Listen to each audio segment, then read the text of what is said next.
বালের এক বিদেশ আইলাম, বড় লোক হইতাছি না, গরিব হইতাছি না, এই আগের মতোই আছি। আগে বার আসিন বাইতে আকিস বিড়ি খাইতাম আর সেই রেন্টের পিছিয়ে পিছিয়ে ঘুরতাম। এখন বিদেশে আকিস বিড়িও খাইতারি না, সেই রেন্টের পাশে ঘুরতারি না, আর পুরা লস। বন্ধু বান্ধবে ফোন দিলে কই ৮০-৯০ হাজার টাকা বেতন ভাই, এমনি দেখা দেয় ৩০,০০০ টাকা বাড়াইতারি না ভাই।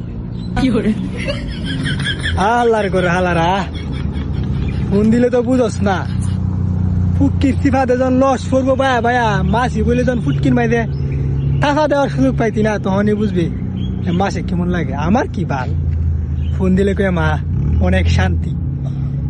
আল্লাহর ঘর হালারা।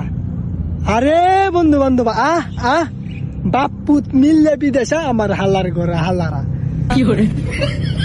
আইলে বুঝবো। অনেক ফার্ম দিয়ে কইতে তাই বিদেশ মানে শান্তি।